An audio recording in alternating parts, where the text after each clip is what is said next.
Student learner YouTube চ্যানেলে তোমাদের সকলকে স্বাগত জানাই। আজ আমাদের আলোচ্য বিষয় পঞ্চম শ্রেণীর গণিত বিষয়ের সেকেন্ড সামারিভ এক্সাম অর্থাৎ দ্বিতীয় পর্যায়ক্রমিক মূল্যায়নের একটা উত্তর সহ নমুনা প্রশ্নপত্র নিয়ে। ফুল মার্কস তোমাদের থাকবে 20, সময় থাকবে 40 মিনিট। সরাসরি স্ক্রিনে তোমরা উত্তর সহ নমুনা প্রশ্নপত্রটা দেখতে পাচ্ছ। 1. নিম্নলিখিত প্রশ্নগুলির যথাযথ উত্তর দাও। 1 × 6 = 6। ক. বদমাস শব্দটিতে ও এর অর্থ কী বোঝায় তা লেখো। উত্তর: ও এর অর্থ অফ অর্থাৎ এর। খ. একটি মাত্র বিন্দু দিয়ে কটি সরলরেখা অঙ্কন করা যায়। উত্তর: একটি মাত্র বিন্দু দিয়ে অসংখ্য সরলরেখা অঙ্কন করা যায়। গ.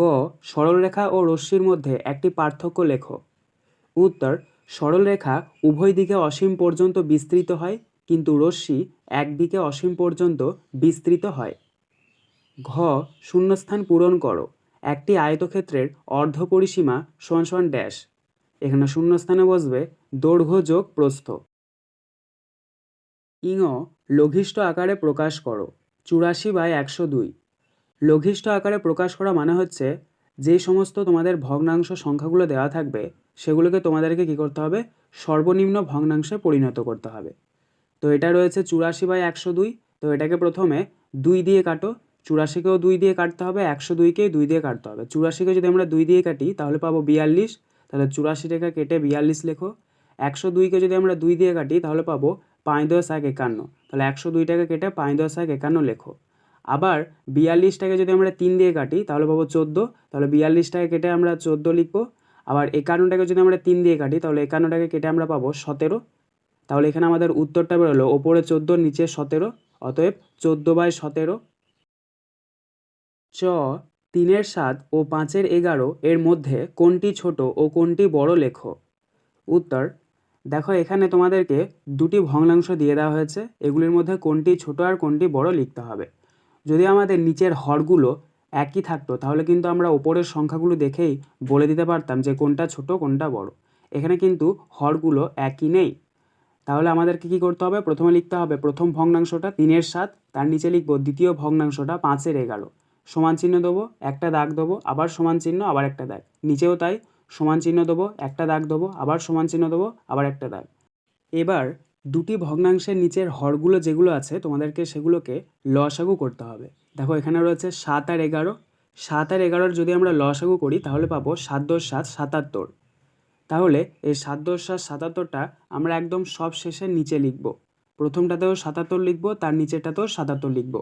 এবং প্রথমে যে আমরা দাগটা দিয়েছিলাম সেখানে আমরা লিখব 3/7 গুণচিহ্ন গুণচিহ্ন, নিচেরটাতেও আমরা তাই 5/11 গুণচিহ্ন গুণচিহ্ন। এবার 7-এর সঙ্গে 77-এর ভাগ করব। 7 কততে 77? 7 11 77। তাহলে এখানে লিখব 11, ওপরেরটাতেও 11। তাহলে 3-এর সঙ্গে 11 গুণ করলে কত হচ্ছে? 3 11 33। তারপরে নিচেরটা দেখো 11-র সাথে 77-এর ভাগ করব। 11 কততে 77? 11 7-এ 77, তাহলে 7 লিখব। তাহলে ওপরেরটাতেও 7 লিখব। তাহলে 5-এর সাথে 7-এর গুণগুলো কত হচ্ছে? 35। তাহলে দেখো আমাদের একটা ভগ্নাংশ 33/77 বেরোলো, আর একটা বেরোলো 35/77। এখানে কিন্তু হরগুলো সেম আছে। তাহলে আমরা বলতে পারি 3-এর 7 ভগ্নাংশটি ছোট এবং 5-এর 11 ভগ্নাংশটি বড়। 2.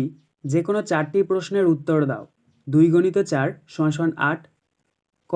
স্থানীয় মানে বিস্তার করো। 905.541। উত্তর: 900 + 00 + 5 + 5-এর 10 + 4-এর 100 + 1-এর 1000। খ. ছোট থেকে বড় সাজাও। 201.201, 200.001, 202.003। উত্তর: এই দশমিক সংখ্যাগুলিকে যদি আমরা ছোট থেকে বড় সাজাই তাহলে পাবো 200.001 <201.201 <202.003। গ. একটি বর্গাকার জমির বাহুর দৈর্ঘ্য 15 মিটার হলে ওই জমিটির ক্ষেত্রফল কত? উত্তর: বর্গাকার জমির বাহুর দৈর্ঘ্য = 15 মিটার। তার নিচে লিখবে বর্গাকার জমির ক্ষেত্রফল = বাহু স্কয়ার। তার নিচে সমানের নিচে সমান দেবে, বাহু স্কোয়ার মানে হচ্ছে বাহু যা সেটাকে দুবার গুণ করতে হবে। এখানে বাহু রয়েছে 15, তাই এখানে আমরা সমানের নিচে সমান দিয়ে লিখেছি 15 গুণিত 15। 15কে যদি আমরা 15 দিয়ে গুণ করি তাহলে পাবো 225, তাই আমরা সমান চিহ্ন দিয়ে নিচে লিখেছি 225 বর্গমিটার। ঘ, বিয়োগফল নির্ণয় করো। 2 পূর্ণ 3-এর 4 বিয়োগ 1 পূর্ণ 9-এর 14। দেখো এখানে তোমাদেরকে একটা মিশ্র ভগ্নাংশের বিয়োগ করতে দেওয়া হয়েছে। তাহলে এই মিশ্র ভগ্নাংশটিকে প্রথমে আমরা অপ্রকৃত ভগ্নাংশে পরিণত করব। তাহলে নিচে আমরা সমান চিহ্ন দেবো, একটা দাগ দেবো, নিচে 4 আছে 4 এবং ওপরে 4 2 8 আর 3 যোগ করলে কত হচ্ছে 11, 11 লিখবো। বিয়োগ আছে বিয়োগ, তারপরে নিচে একটা দাগ দেবো, তার নিচে লিখবো 14, 14 একে 14 আর 9 যোগ করলে কত হচ্ছে 23। তাহলে এখানে আমাদের অপ্রকৃত ভগ্নাংশে এটাকে পরিণত করার পর আমরা পেলাম 11/4 বিয়োগ 23/14। এবার এটাকে বিয়োগ করতে হবে। নিচে সমান দাও, নিচে যে হরগুলো রয়েছে সেগুলো লসাগু করো। 4 আর 14 লসাগু কত হচ্ছে? 4 আর 14 লসাগু হচ্ছে 28। তাহলে নিচে একটা দাগ দাও, তার নিচে 28 লেখো। 11 আছে 11 লেখো, দিয়ে গুণ চিহ্ন, তারপরে একটু ছেড়ে বিয়োগ দিয়ে 23 আছে 23 লেখো, দিয়ে গুণ চিহ্ন। এবার 11 নিচে দেখো 4 রয়েছে আর এটার নিচে রয়েছে 28। তাহলে 4 কততে 28, 4 7-এ 28, তাহলে 11 গুণের পর 7 লেখো, ব্র্যাকেট ক্লোজ করো, বিয়োগ আছে বিয়োগ। তারপরে দেখো 23-এর নিচে রয়েছে 14 আর এটার নিচে রয়েছে 28। তাহলে 14 কততে 28, 14 2-এ 28, তাহলে 2 লেখো, ব্র্যাকেট ক্লোজ করো। তারপরে নিচে আবার সমান চিহ্ন দাও, একটা দাগ দাও, নিচে 28 আছে 28 লেখো। এবার 11-র সাথে 7-এর গুণ করো। 11-র সাথে যদি আমরা 7-এর গুণ করি তাহলে পাবো 77, তাহলে 77 লেখো, বিয়োগ আছে বিয়োগ। আবার 23-এর সঙ্গে 2-এর গুণ করতে হবে। 23-এর সঙ্গে যদি আমরা 2-এর গুণ করি তাহলে পাবো 46, তাহলে 46 লেখো। নিচে আবার সমান চিহ্ন দাও, নিচে একটা দাগ দাও, 28 আছে 28 লেখো। 77 থেকে যদি আমরা 46 বাদ দিই তাহলে পাবো 3 × 10 = 31। তাহলে এখানে আমাদের বিয়োগফলটা বেরোলো 31/28। 3, যে কোনো দুটি প্রশ্নের উত্তর দাও। 3 × 2 = 6। ক, সরল করো। 720 বিয়োগ তৃতীয় ব্র্যাকেট 36 যোগ দ্বিতীয় ব্র্যাকেট 90 যোগ প্রথম ব্র্যাকেট 70 ভাগ 14 প্রথম ব্র্যাকেট ক্লোজ বিয়োগ 64 দ্বিতীয় ব্র্যাকেট ক্লোজ গণিত 14 তৃতীয় ব্র্যাকেট ক্লোজ। তো এটার উত্তরটা দেখে নাও। প্রথমে আমরা প্রথম ব্র্যাকেটের কাজ করব, তারপরে দ্বিতীয় ব্র্যাকেটের, তারপরে তৃতীয় ব্র্যাকেটের, এবং ভাগ গুণ যোগ বিয়োগ যেরকম পরপর হয় সেভাবেই। তাহলে এখানে আমরা 720 আছে 720 লিখব, বিয়োগ তৃতীয় ব্র্যাকেট 36 যোগ দ্বিতীয় ব্র্যাকেট 90। আর ওপরে লাইনে ছিল দেখো 70-কে 14 দিয়ে ভাগ। 70-কে যদি আমরা 14 দিয়ে ভাগ করি তাহলে 5, তাহলে 5 লিখব। বিয়োগ আছে বিয়োগ 64 দ্বিতীয় ব্র্যাকেট ক্লোজ, গুণ আছে গুণ 14 তৃতীয় ব্র্যাকেট ক্লোজ। তার নিচে আবার সমান চিহ্ন দেবো, 720 আছে 720 বিয়োগ তৃতীয় ব্র্যাকেট 36 যোগ, এবার 90 আর 5 যোগ করতে হবে। 90 আর 5 যোগ করলে কত হচ্ছে 95। তারপরে বিয়োগ আছে বিয়োগ 6 10 4 64 দ্বিতীয় ব্র্যাকেট ক্লোজ, গুণ চিহ্ন 14 তৃতীয় ব্র্যাকেট ক্লোজ। তার নিচে আবার সমান চিহ্ন দেবো, 720 বিয়োগ আছে বিয়োগ তৃতীয় ব্র্যাকেট 36 যোগ আছে যোগ। এবার দেখো 95 থেকে যদি আমরা 64 বাদ দিই তাহলে পাবো 31, গুণ আছে গুণ 14 আছে 14 তৃতীয় ব্র্যাকেট ক্লোজ। তার নিচে আবার সমান চিহ্ন দেবো, 720 বিয়োগ তৃতীয় ব্র্যাকেট 36 আছে 36। এবার 31-এর সাথে 14 আমাদেরকে গুণ করতে হবে।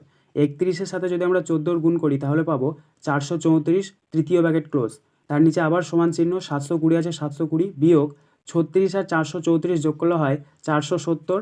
তার নিচে আবার সমান চিহ্ন দেবো, 720 থেকে যদি আমরা 470 বাদ দিই তাহলে পাবো 250। অতএব আমাদের নির্ণয় সরলফল হচ্ছে 250। খ, একটি আয়তাকার পার্কের দৈর্ঘ্য 25 মিটার ও প্রস্থ 15 মিটার। যদি পার্কটির প্রত্যেক ধারের দৈর্ঘ্য 2 মিটার করে বাড়ানো হয় তবে নতুন বাগানটির পরিসীমা আগের থেকে কত বেশি হবে? উত্তর, আয়তাকার পার্কের দৈর্ঘ্য সমান 25 মিটার, প্রস্থ সমান 15 মিটার।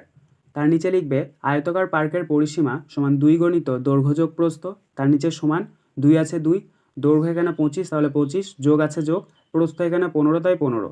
তার নিচে আবার সমান চিহ্ন, 2 আছে 2, 25 আর 15 যোগ করলে কত হচ্ছে 40। তার নিচে আবার সমান চিহ্ন, 2-কে 40 দিয়ে গুণ করতে হবে। 2-কে 40 দিয়ে যদি আমরা গুণ করি তাহলে পাবো 80 মিটার। এবার তোমরা লিখবে পার্কটির দৈর্ঘ্য 2 মিটার করে বাড়ানো হলে নতুন দৈর্ঘ্য হবে 25 যোগ 2 = 27 মিটার। তাহলে নিচে লিখবে নতুন পার্কের পরিসীমা সমান 2 গণিত দৈর্ঘ্য যোগ প্রস্থ, আবার সমানের নিচে সমান 2 আছে 2, দৈর্ঘ্য এখানে 27, যোগ আছে যোগ, প্রস্থ 15। তার নিচে আবার সমান চিহ্ন, 2 আছে 2, 27 আর 15 যোগ করলে হচ্ছে 42। এবার 2 আর 42 গুণ করলে কত হচ্ছে 84, তাহলে 84 মিটার। তাহলে এখানে আমরা নিচে অতএব দিয়ে উত্তরটা লিখে নেব, নতুন বাগানটির পরিসীমা আগের থেকে বেশি হয়েছে 84-80 = 4 মিটার। আজকের আলোচনা পর্বটি এখানেই শেষ হলো। আশা করি ভিডিওটি তোমাদের ভালো লেগেছে। যদি ভালো লাগে একটা করে লাইক করে দিও। সবশেষে তোমাদের কাছে একটাই অনুরোধ, যারা এখনও পর্যন্ত আমাদের চ্যানেলটিকে সাবস্ক্রাইব করে উঠতে পারোনি তারা চ্যানেলটিকে সাবস্ক্রাইব করে পাশে থাকা নোটিফিকেশন বেলকে অল প্রেস করে নিও এই ধরনের নতুন নতুন ভিডিও পাওয়ার জন্য। ধন্যবাদ।